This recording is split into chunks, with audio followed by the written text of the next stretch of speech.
Hey everybody, I'm Luca. In the previous video, we learned how easy it is to use the ScanCobot for shop floor series measurements. The next thing I would like to show you is the strength of the virtual measurement room in ZEISS INSPECT. Feel free to pause at any point to follow along. There are also chapter segments if you wish to skip ahead. Let's get started. For series measurements on the shop floor, downtime of measurement systems is often crucial. Therefore, setup cycles of new parts on machines have to be reduced as much as possible.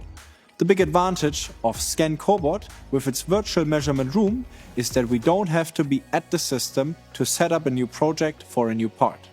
You can conveniently do this in the office while the system is full up and running on the shop floor. We can open ZEISS INSPECT with the digital twin of the ScanCobot and import our CAD data of the part via drag and drop.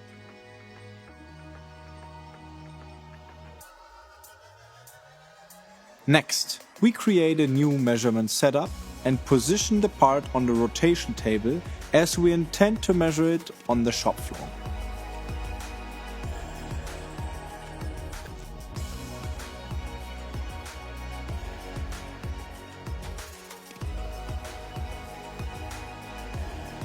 Now we can use the powerful function Smart Teach in the virtual measurement room.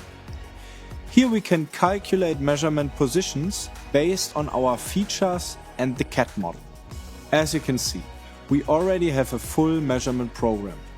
What we do now is simulate the data that would probably be achieved if we ran it on our system. When we look at the results, we observe that nearly all of the part is measured. If you like, you can even add manual measurements. For this, we just use the handles that are visible when clicking on the sensor. With this, we can position the sensor and add another measurement to our program. You can use Shift and the left mouse button to automatically position the sensor in front of the part surface.